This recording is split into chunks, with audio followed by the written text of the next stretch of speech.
Hey, what's going on, Phillies fans, and welcome back to the Phightins Phinal here on the Edge of Philly Sports, a Phillies postgame show with your boy MattyB with the call, and that is how you do it. If they can get this effort night after night between now and the end of October, it's clear sailing because this is a lesson in how you win world championships. 5-0 winners tonight over the Astros. Aaron Nola, the story of the night. Phillies had offense. They moved runners along. They were still 3 for 11 with runners in scoring position, but they were able to do enough of that offense and move runners along. And of course, Nick Castellanos provided the home run ball. But the story of the night is Aaron Nola out-dueling the grandpa Justin Verlander. I mean, is he older than I am, for God's sakes, man? Nola, who nibbled and dibbled his way through the early part of the game, probably trying to find out where exactly the strike zone was going to be all night. Once that was established, he went to work with some nasty, filthy breaking stuff. They teach this to you when you're a child, right? When you're a pitcher. Everybody can hit a fastball. Everybody's going to figure out how to hit a fastball. It's whether you can control your breaking stuff and how you mix that into your arsenal is going to make you an elite pitcher or not. We've seen it time in and time again that when fireball pitchers start to age, they come up with other pitches in order to enable them to stick around longer and be more effective than potentially as fireballers. And again, if everybody can hit a fastball, so you got to work the breaking stuff, and Aaron Nola was working breaking stuff tonight. It was a little frustrating in the early part of the game, but I'm going to credit that mainly on him trying to figure out where the strike zone was when it came to that stuff. But he nibbled and dibbled his way through masterfully. Pitch count was a little up. 102 pitches through 7 innings. You never want to see that. And I guess that's just part of baseball now. I'll never understand the elevated pitch counts. I really won't. But that's, I guess, part of the game. But 4 hits over 7 innings, 6 strikeouts, and only 1 walk. That's the story of the night, right? Bottom line, Aaron Nola. And yeah, Phillies find themselves now, 4-game winning streak? Is it up to this point here as seemingly the ship has been righted? Let's head over to the comment board. Oh, by the way, this program is brought to you by the good folks over at Sherry's. Tickets, Cherry Injury Law, Philly Sports Strips, and Dolan's. And Steve says, another rubber tree plant casting spread. Jesus Christ, Steve. You want to get a little bit more graphic? I don't think people got the idea, man. But yeah, it was a good win for them. As I said, if they can get this type of effort offensively and defensively and pitching between now and the end of October, it's going to be a fun Halloween around here. It really is. But we've seen that they're obviously capable of doing it, whether or not they can do it night after night, or whether or not, more importantly, they can do it when it really matters. That's still to be determined. We still have lots of baseball left. But where this team was and where they are now is definitely a better product. It's just a matter of continuously putting this thing through together night after night. And what is it now? 21, 22 magic number or something like that. Some people are keeping track of that. I'm not going to talk magic number personally until it gets down in the 15-ish area. But yeah, I mean, there's really nothing you can. I mean, we can definitely dissect Alec Boehm's early game struggles with leaving runners on, grounding in the double plays. We can dissect that to kind of extrapolate a little bit of negativity. Obviously, you can look at the 3 for 12 with runners in scoring position. And again, that is not an encouraging number. I don't care who you are. That's not an encouraging number. But if you think about it, it's only about two runners off of being 500. So, it is what it is. But when you're going to get a pitching effort like you got tonight from a man who, is this Nola peaking? Is this Nolan, or I shouldn't say peaking, but rounding into Nola form as we move down the stretch? That'd be great. We're definitely going to need it. But if you can get this type of effort from this team night after night like this, it's not going to be hard to figure out where this team is headed. This team will be headed to a World Series. The problem is that we haven't seen that consistent effort night after night since early June. So maybe this is the start of something new. I firmly, hopefully believe that. Awesome game, Nolan bullpen. Glad we won the series. Yeah, and it's the series win number 22 for the Phillies over on the season. For those of you keeping score at home, also it is their 3rd series win since the All-Star break, and of course back-to-back series wins now over the Royals and the Astros. But we still got one more game to go. Hopefully they can get the sweep and then move on into I cannot stress how important that Brave series is going to be for a lot of different reasons. I don't know if Rob Thompson is going to take the Brave series and treat it like a playoff series. His MO says no, he will not. He'll treat it like any other series. And that's what's frustrating about Rob Thompson, is because this could be the swing series here for the National League East. It really could. If the Phillies can come out of this series with a split, 3 out of 4, or a sweep, it's pretty much done. But Rob Thompson going to attack that series like that? Is he going to attack that series like that has that type of implications? I really hope he does, because we're feeling pretty good right now. But how frustrating is it going to be to watch Rob Thompson his way through that Brave series and potentially keep the Braves hanging around this thing? Because the Phillies have an opportunity. They go out tomorrow, they beat the Astros, get a little help from the Braves, who are winning right now, by the way, out in Minnesota. But they can set themselves up for a potential, stake in the heart type series against the Braves if they treat it that way. And then obviously we're going to have to wait and see as we get further down the line on that. Back to this game. Was not expecting this from Nola. You know what? You should be, Star Wars, because he has this. Is that why we kept him around, right? I mean, this is the we've always said it was Ace 1 and Ace 2 or Ace AB, whatever you guys want to call it. Aaron Nola has ace-like stuff. He's always had ace-like stuff. It's just hard to get him to channel it consistently. And you can see when he's on. And again, back to the top of the show when I said anybody can hit a fastball. Anybody at this level of competition or any level of baseball who's a hitter can hit a fastball. It's once you incorporate that breaking stuff, once you incorporate the stuff that the bottom falls out, or it goes up and paints the corner, or paints the outside edge or inside edge, you're lethal, man, because that stuff's unhittable. And if you can work that plate, and you can work all corners of that plate, and again, I think a lot of the frustrations with Nola with me early in this game was more for him trying to find out where that strike zone was going to be. And of course, with the umpire, it's the same thing. When an umpire notices somebody pitching heavy breaking stuff, then you got to kind of settle in and get that together. Now, there was an exchange, third, fourth inning between Real Muto and the home plate umpire when Verlander was working some of the outside corners, and Nola wasn't getting those corners, but he started to get those corners after that exchange. I don't know if you noticed that, but there was a little bit of an exchange, and that's what happens when you have pitchers who work breaking balls. The strike zone needs to be established, and it needs to be consistently called on both sides. Once we worked our way through that, Nola really dialed it in and was really just laying it in there, laying it on. And it was really good to see. Elevated pitch count, over 100 pitches in 7 innings. Never going to like that. But the end product was amazing. And then tonight, it was all in Aaron Nola. The Phillies did offensively enough to carry the day. Verlander's nothing like he was 3-4 years ago. I mean, he's nothing like that. But he's still a quality pitcher. The Astros are a very good baseball team. This is a huge win, a huge series win. And again, it's setting things up. Now, I don't want to look ahead past tomorrow because we got to get that sweep. But it's setting things up for an extremely important series against the Braves over the weekend. I mean, I don't know. Is it the playoffs? I would definitely say this should have a playoff vibe to it because the Phillies have an opportunity, if it sets itself up, to put the Braves in the rear view if Rob Thompson treats it like a playoff series. But again, his MO, he won't, but we'll wait until we get to that point. What's up, dude? How about them Phightins? Yeah, Walter, a hell of a win tonight for the Phillies. Hell of a win. If we sweep with Walker, that'll be great. Yeah, can we? Yeah. Thompson needs to treat it like a playoff, test his team's fortitude. I agree, Al. But Willie, we've said this in the past. There's been series like this in the past, and we're talking about the Braves series, where it looked like the Phillies should treat it like a playoff series. And it wasn't. It wasn't. It was treated like any other series. And I don't know if Thompson will look at it like that and if he'll manage like that. If he does, great. If he flips the script on everybody and all of a sudden has a pulse and they put the mirror in front of his face and he actually puts fog on the mirror because he's alive, that'd be great.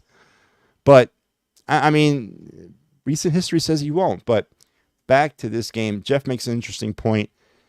If we sweep with Walker, that'll be great. Is it in stone? Let me take a look. Is it in stone? Has it been set in stone tomorrow that Walker will pitch? Taijuan Walker will be going against Algaretti, not Sam Algaretti, the Phillies pitcher that they traded away to the Angel system, but to Spencer Algaretti. No relation. But yeah, Taijuan Walker will be on the hill tomorrow. Good luck with that one. See how that works out. But anyway, back to this game. Let's head over to the box score. Let's knock that out. Phillies, the Braves, the Astros. I'm really thinking about the Braves. Astros, no runs on 6 hits, no errors. Phillies, 5 runs on 11 hits. Offensively, Harper with the 2-hit night, and also to include, the defensive play to end the game. Last night he ends it with his bat. Tonight he ends it with the glove. Nifty play at first base to finish this thing off. Bryce Harper might also have a pulse. Yeah, I think someone might have, clear, Bryce Harper down there in the clubhouse the last couple days, which is good. We're going to need him. We're going to need all these guys that are starting to hit now. Turner, 2 for 3 tonight with an RBI. JT, 2 for 4, though he did come up a little gimpy in the bottom of the 8th on a swing. Absolutely got to keep an eye out on that one. A little side pain, a little stinger action, if you will. But JT had a good game. Brandon Marsh, 1 for 4. I'm losing faith in him. Austin Hayes, probably the big night here offensively for the Phillies, 2 for 3 with 2 runs, and he only had 1 strikeout. So, again, offensively, nothing that jumps out at you and says they put it to the Astros. But when you had a pitching type of performance you had from Nola tonight, you don't need that much. The Phillies got exactly what they needed. Matter of fact, they only needed 1 run. It was a pitcher's duel up to the 4th inning. 3rd inning when the Phillies put a 4 spot up and kind of took it. But yeah, it is what it is. You got to get wins from all aspects. And tonight, Nola provided that win. For the Astros, Altuve had a 2-hit night, and he was pretty much your offensive stalwart for the team from Houston as Nola was befuddling everybody. The Phillies left 6 runners on base tonight. Alec Boehm grounded into a double play. Phillies have now grounded into double plays 5 straight games of Phillies grounding into double plays. Not good. They left 6 runners on base. As I said, they were 3 for 11 with runners in scoring position. They had 1 stolen base. The Astros left 7 on base. They were 0 for 5 with runners in scoring position and also had 1 stolen base. They did not ground into any double plays. Nola was your winner tonight, 12 and 6, 7. Very, very strong, dominant innings. 4 hits, no runs, no earned runs, no 1 walk and 6 strikeouts. Ruiz and Banks coming in to kind of seal the deal. Justin Verlander, 5 innings with 90 pitches, 7 hits, 4 runs. They were earned, a walk and 3 strikeouts, and sweated up a storm out there, man. Boo, that guy looked like he could grow rice underneath his armpits, man. He was perspiring. Again, Verlander, I would take him on my team. He's not yesterday's Verlander, and he's sure as hell is not 2016's Verlander, but he's still a very good pitcher, and it was a really good, if you had tickets for this game, that's a hell of a game to have tickets for, man. Beautiful, hot night, maybe a little bit of a playoff buzz in the air, and a great pitching matchup. Scott and Ferguson also pitching for the Astros in a losing cause. Scoring summary, mentioned that big 3rd inning. The Phillies would put 4 on the board. Turner would get it going with a single knock in Hayes. Castellanos, the 3-run shot to make it 4-0, and that was your kind of the blow the game open type move by Castellanos. And then in the 7th, Boehm would double in Hayes to put the emphasis on it, making it 5-0. And there's your scoring summary, and there you get Phillies 5-0 victories, 5-0 victors over the Astros. Now with moving on into the standings, Phillies now 78 and 54. 6.5 games currently over the Braves. Braves are playing and winning currently in Minnesota. I think it was 4-0 last time I checked. So we'll stand by on that. But yeah, what is it now? 4 in a row? 5 in a row? We'll be at 4 in a row. We got a 4-game winning streak. So, awesome. Awesome to see it, especially where this team was. Are they back? I'm not saying that yet. No. They need to show me more, man. I need more. And again, and that more is this weekend. All right. If they can do what they got to do, if they play the way they played against Kansas City and against Houston up to this point, and they can fold that into a meaningful playoff type series against the Atlanta Braves, smack them around a little bit, put them back down, then I will say they're back. But until then, I'm not back in yet. but it's definitely, they got a pulse. I'll give you that. But it's that Brave series, man. It all comes down for that, and for me to about that Brave series, and whether they go out and handle their business. Geez, where am I at on this? Thompson needs, yeah, we did that one. Okay, at least the Brave series is at home. You know the place is going to be rocking. Again, I hope the Phillies fans, and I hope those of you out there who have tickets for this thing, and if you don't, you need to head over to Sherry's Tickets. That's right, man. Damn, found a way to work that in. Yeah, you need to head over to Sherry's Tickets right now and get tickets for that series. Labor Day weekend. They're not playing on Labor Day, but this is going to be the next best thing. You're off Monday, right? Most of you who have day jobs are off Monday, right? So go get tickets to this game. This series, not one of them, all of them. Go to all of the games. Show Philadelphia, show Atlanta, show Major League Baseball. Who's in charge? Will your team to victory or castrate them for defeat? Whatever you want to do.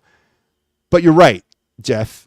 It's got to be a playoff series, right? It's got to have that vibe because this is a very pivotal series in this race. If the Phillies can take a split, and that's all they got to do. It's very reminiscent of the Expo series in '93 in late September up there at Olympic Stadium, where the Phillies, all they had to do was not get swept, and they would lock it all up. Now, we're not quite into that mid-September part, but right now, if the Phillies can, get a split, come out of that series still about 7 games up, it's pretty much all she wrote, I think. But if they get swept, or if they lose 3 out of 4, we're back in. It's wash and repeat again. So go out there, get tickets, go to Sherry's Tickets, because what you see is what you pay, and you can go save an additional 10% when you enter the promo code EOP10. Go out to all 4 of these games and support the Phillies. Hopefully get them to victory. Jordan says, let's go Phillies, we're so back. I don't think quite yet. That's what Phillies baseball is about. Again, and Jordan, I said it at the top of the program. If we can get this type of effort night after night from the offense, defense, and the pitching, we'll be fine. If Walker struggles and he isn't cut after the game, I will lose my mind. I don't know why Walker's pitching. I don't know. Well, I do know why Walker's pitching. Walker's pitching for the same reason why Nick Sirianni stole his job, right? It's the GM. It's GM ego. Dombrowski went out and signed this guy to a 4-year contract, paid him buku money, and he just can't look like a fool by cutting him, right? He's just going to exhaust every option with this guy. A lot like Howie Roseman with Nick Sirianni. Nick Sirianni is a fool. He's a clown. He's a buffoon.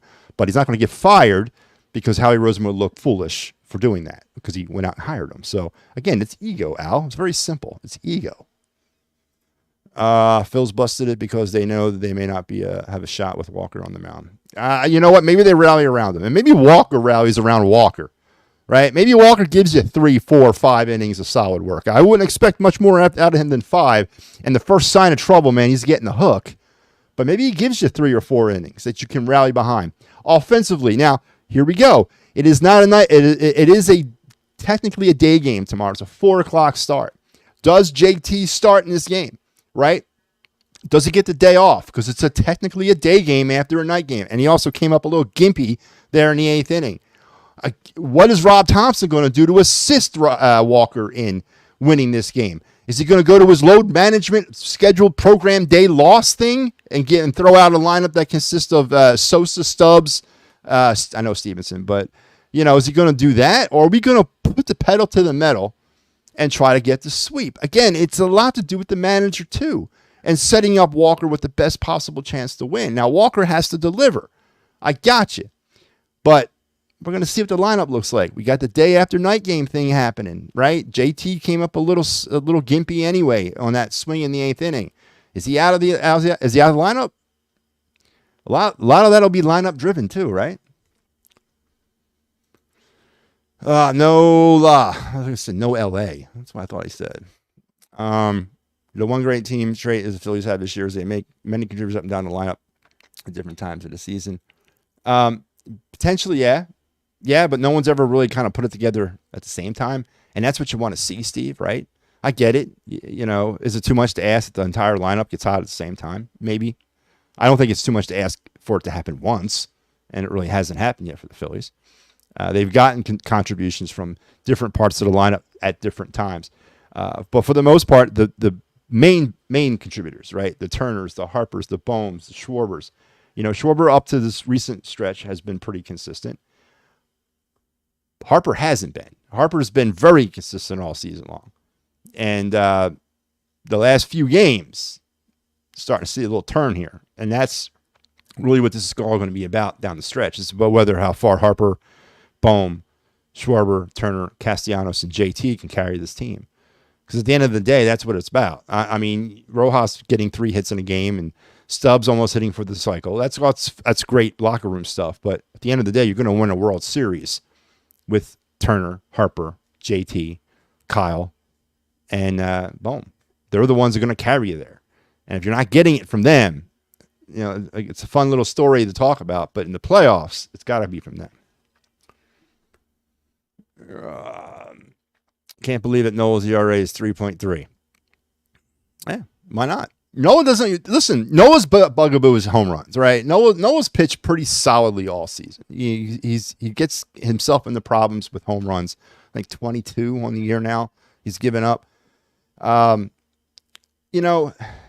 a money pitcher, man. He is. He really is. But the problem is with consistency. Now tonight, that was what you want. That's the Noah you want, man.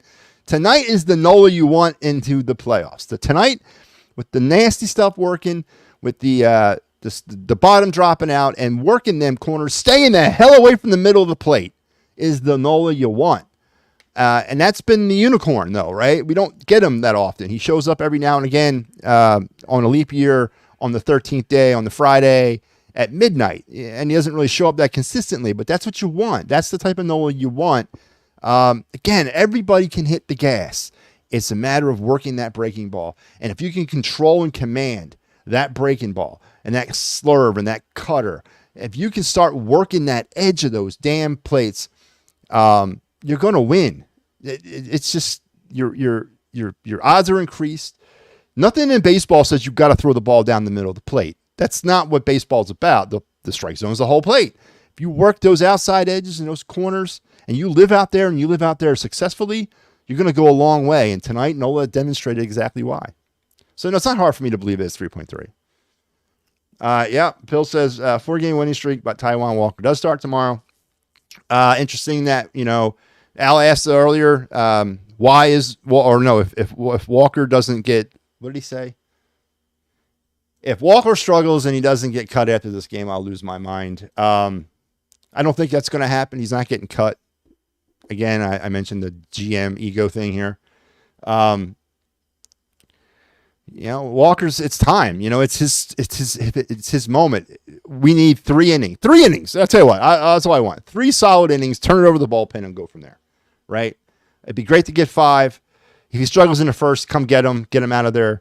Tomorrow's gonna be an interesting game because tomorrow could be a swing game, especially with the Braves coming in on Thursday. You don't want to look ahead of that game. Maybe they do. I don't know. Again, you get the day after night thing. JT might be hurt. Who knows?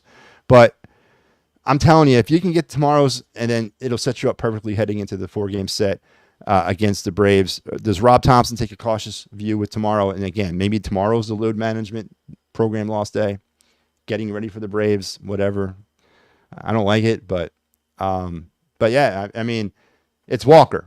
There's no wishing it away. And he's gonna get his shot. So hopefully he's ready. There you go, Jordan. You should be there Sunday. You should also be there Friday and Monday or Thursday. Come on, man. Listen, this is it. This is the first playoff series of the year. This is the NL East championship battle right now, this weekend. Phillies Braves with the potential if the Phillies can win 3 out of 4 or sweep or split. Split. That's all I want. 2 out of 2. We should pretty much put an end to this race. They don't. If they lose 3 out of 4 or if they get swept, here we go. We rely on the home run. We rely too much on the home run. Robert, I agree with you. I do, but I also don't agree with you as well because if you look deeper into the numbers, right? If you look deeper into what they're doing with the baseball and how they're hitting, it's funny that when they do devote themselves on using all fields and they do devote themselves from taking what the pitchers give them, they're a much more successful team than they are when they devote themselves to swinging for the fences. And we saw the ultimate effect of that has on this team. If you watched the NLCS last year, they have the ability not to rely on the home run. They have the ability to try to, again, take what the defense gives them or take what the pitching gives them. But something in their minds, and again, this is what happens when you deal with a lot of high-price profile players. They feel like they can be the hero. They feel like they get the team back in with one swing. They get big eyes and all that. That's where coaching and managing comes in. And that's where that has failed this team, that they cannot consistently get them to a point where, hey, play the game the way you know how to play it. Take what the pitcher gives you. We can work our way back in with a hit at a time, a run at a time gets us back in. You know, I agree. There is too much of a mental block on this team when they get down. It seems like they default that to that way of thinking and that way of more importantly that plate approach. But you see it. You've seen it over the last 4 nights. How lethal this team can be if they don't do that. If they just take what the pitcher's giving them. They lay down a bunt every now and a goddamn then. They continuously try to steal bases. They're moving runners along. It was great to see them bunting over the weekend. I couldn't believe what I was seeing, so many damn bunts. It was awesome. But they're a much more effective baseball team when they do that than when they swing for the fences. And it also loosens players up, too, when you're also working those fields, right? When you're working the fields and you're getting the dink and the dunkers and you're getting those runs in, it loosens people up. And then they stop thinking about it, and that's when they hit home runs. It's really simple to figure out. But unfortunately, there's something in maybe in the water at the clubhouse. I don't know, but something happens. They get big eyes, and they think they can get the team back in with one swing of the bat. But you're right. They relied too much on the home run needlessly because they're much more effective when they work the counts, when they work the pitchers, when they take what they're given, and they move runners along. Riley Acuna, Albanese, Strider, all out. I see Harris back playing for the Bravo. Listen, it doesn't seem to matter, Walter, who the hell's out. I mean, they could bring back Dale Murphy, fire up Greg Maddox, get John Smoltz ready, even Bob Horner, for some of you really older guys who remember him, third baseman. Throw them out there, and it seems that they beat the Phillies, right, in the regular season. It doesn't seem to matter who is not there or who is there. But you're right. It shouldn't be like this.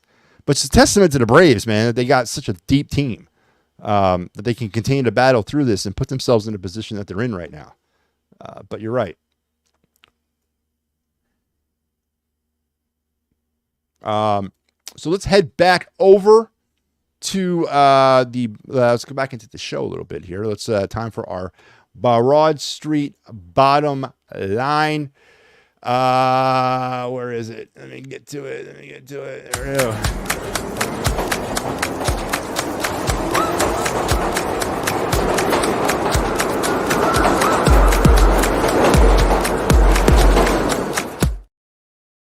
All right, my Broad Street bottom line tonight brought to you by the good folks over at the Cherry Law Firm for criminal law, workman's compensation, personal injury, or motor vehicle accidents. Give Dave a call at 610-565-0300. And he will help you to his best ability. Broad Street bottom line, I've said it over and over and over again tonight. I'll reiterate it. It was the nasty pitching of Aaron Nola. Not the velocity, but the nastiness, the breaking stuff, the dirty balls, the in the dirt. JT's hopping around back there. Glove is going everywhere. But guess what? The ball was painting those corners. And he was patient with the umpire. He was patient working those corners. JT did an amazing job calling this game. It was all about the breaking stuff and about utilizing Aaron Nola.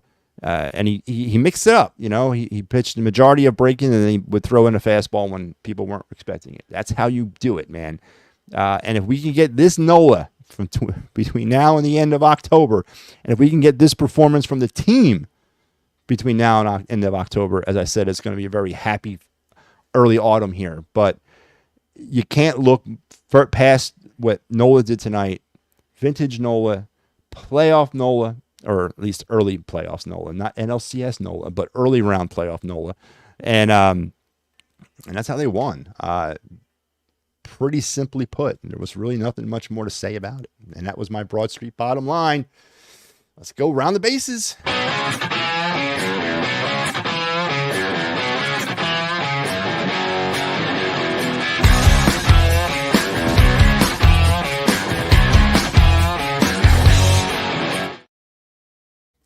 right, rounding the bases now. Let's start with games that are currently ongoing in the in Motown. It is 1-0. The Angels over the Tigers at the end of the second. Wow, there's probably a story between that. Why is that game so late? I'll probably find it later. Was there a rain delay? Yes, there was. There was a massive rain delay in that game. But it's 1-0 Angels over the Tigers in the bottom of the second. They are in a rain delay in Cleveland with the Royals beating the Guardians 2-1 at the bottom of the fifth.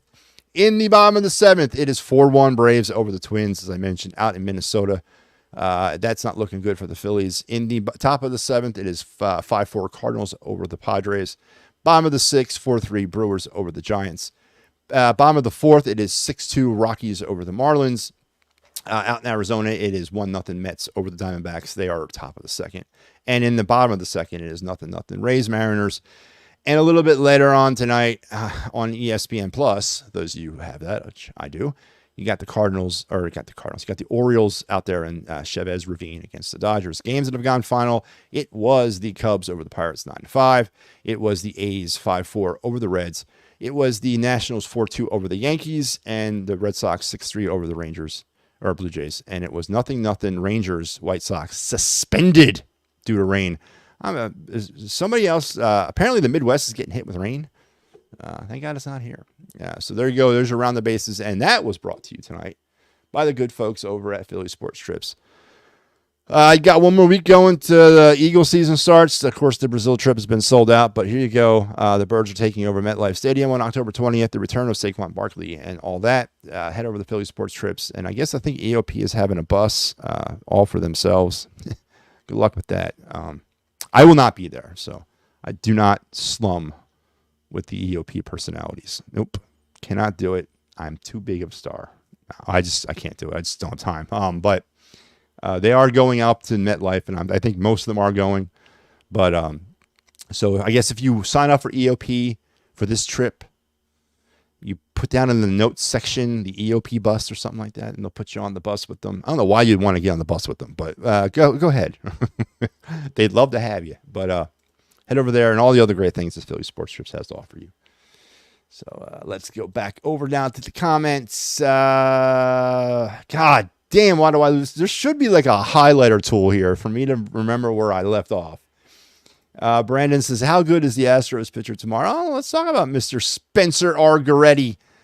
He is 6-11 with a 4.94 ERA, 140 strikeouts, and a whip of 1.41. So he's like your typical 4, maybe 3 in your Astros rotation. He's got some big, tall, lanky kid. He feasts on velocity, man. He's got heavy fastball. Doesn't really mix in. He's got break, but not. It's fast break. It's that slurve break, you know. And he's think of Cody Allard with a better pitching repertoire. But he's your typical 4. Listen, it should be a pretty evenly matched contest between him and Taijuan Walker tomorrow, I believe. Walker is only here because the fifth starter is only needed for 1 more month injuries in this. Now, say it, Al. You can. It's the ego of the GM, right? I mean, am I the only one who thinks that? That Dombrowski signed this guy to a hugely absurd contract, and it would look silly or foolish on Dombrowski's part to fire or cut him at this point. You can sugarcoat it all you want, Homer, and tell me what you want, but the bottom line is I think it's ego-driven, just like a lot like your Eagles GM, whose ego won't allow him to fire Nick Sirianni, who's a clown, because it would look bad on Roseman. Same thing with Dombrowski. It would look bad on him. I mean, do we live in the real world here, right? I mean, again, don't we? I don't know, man.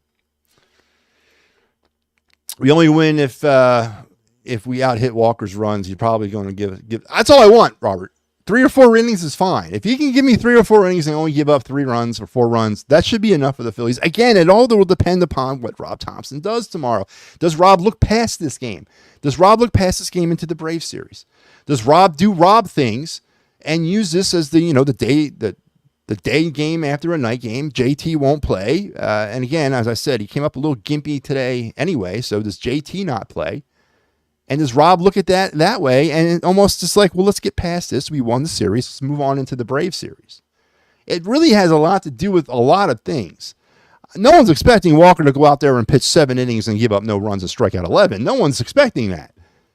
But if he gives you 3 or 4 innings, he gives up 3 runs, I'll take that with the way the Phillies have been playing. If we go with the A lineup, not the Sunday lineup, we should be okay. We should be in a position at least in the game. So let's not all put it on Walker, right? I got it. Walker's got to go out there and do his job, but so does Rob Thompson by putting out there the best lineup to support him. And odds are he probably isn't because of the analytics and the fact that we got a huge series against the Braves. And I'm torn about what they should do with that. I think you go out and you put your foot on the Astros' throat. You take the series. You worry about the Braves on Thursday. But we've seen it. Harper getting 2 days off. What was it? JT getting 2 days off. We've seen how this manager's mind is. He doesn't necessarily think about winning today. He thinks about winning 4 or 5 months from now. Again, don't get mad at me. That's just the way he is. When was the last time Walker had decent start? It had to be last year. Probably when everybody seems to forget that. Last season, Walker was the first National League pitcher to 12 wins. Walker was pitching last year. Things fell apart for him in September. He had an ERA north of 9. But up to September last year, probably about a year ago, was his last decent start. Let's be honest. That's probably when it was. Something happened, man. Something happened to him in September. Now, he's had an MO of, tired arm at the end of the season throughout his entire career. And I think they were chalking that up to what happened in September. It was so bad in September, if you recall. He was kept off. He was on the playoff roster, but never used the entire postseason. Started the year on DL or IL, and then never, ever really got it together. So, Barb, about a year ago, I guess, probably. Well, Walker, the $4.5 million for any pitcher tomorrow. Yeah, Michael, it is. He is. Maybe they make a change. I doubt it, but yep, he is. Walker, yeah. Absolutely. Alvarado has to get right for the postseason. He ain't there yet. Isn't he like not there at all? Isn't he like on some sort of like mental like health list or something? Like staring at a lake doing yoga right now? Is that what? That's what I've heard. He's on some sort of like injured list for the I don't know, injured mentally list. I saw that somewhere. Before the bloop double, Bomer hit a pothole as I said, Bohm did struggle a little bit earlier in this game. Left a couple runners on, hitting that ground, hitting into that double play. But he did enough when we needed him, Steve, right? Did enough when he needed him. Good tie is long overdue. Show his face. Let's hope so. Alvarado is, it's on maybe that's what they need him to do. But 5-0 Phillies are winners. Tomorrow, Taijuan Walker will be going up against Spencer Arrigaretti. It's not like Sam Arrigaretti, the pitcher the Phillies had. This is they're not related, but he will be pitching for the Astros. It is a 4:05 start tomorrow at the bank.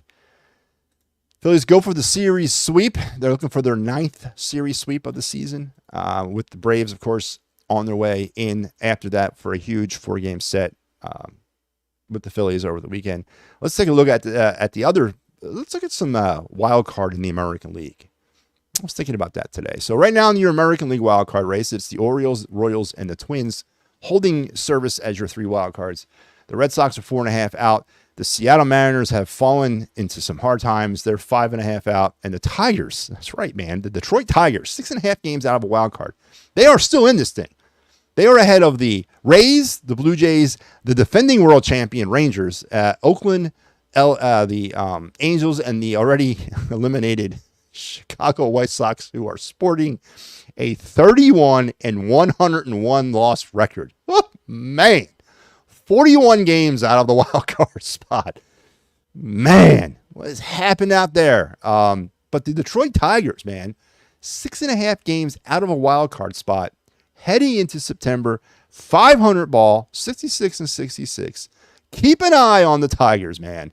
I'm telling you, they're just a half a game behind the Mariners, a game. 2 games behind the Red Sox. And then they'll be just 4.5 at that point out of the wild card. If anything, it's meaningful baseball in Motown for the first time in a hot second in September. So you got to give credit to what's going on out in Detroit. Interesting story here with the Tigers, but that's your American League wild card. And I guess your National League wild card, we can take a look at that real quick because that means more. Arizona, San Diego, and Atlanta are your wild card teams. Mets are 3 games off the pace. Cubs 5, Giants 5, Cardinals 6, and pretty much that's it. You got the Reds at 8.5, Pirates at 9.5, Nationals at 12. So it pretty much ends with the Cardinals. So that's your wild card race in the National League. And of course, in your National League East, Phillies are currently still holding that 6.5 game lead over the Braves. Hopefully the Twins come back and make it a 7.5 game lead before the end of the night. So there you have it, folks. It's going to wrap me up here, I think. Yeah. So tomorrow, 4:05, Phillies and Astros. Sal will have you for the end of the series on Wednesday. I will see you again, I believe, I have you Saturday and Sunday. I think so, for the Braves. So I'll be back for the Braves series, doing back-to-back duty over the weekend. Can't wait for that. It's going to be a great series. It should be playoff-like. But first things first, Taijuan Walker has an opportunity to help himself out too, with a series victory over the Astros tomorrow. And don't forget, if you need a place to go watch that game, I mentioned a 4 o'clock start time, so that should be the end of most of your work days. Head over to the Dolans at 24 East Sellers at Ridley Park. Quizzo, music, great times, and memorabilia giveaway. Head over to the Dolans tomorrow at 4:05 for the game. Have a tall, cold one for me, and enjoy some midday baseball on a hot ass August afternoon. God damn, it's hot. But that's going to do it for me, folks. Always a pleasure. Always an honor. And go Phils, and we will talk again real soon.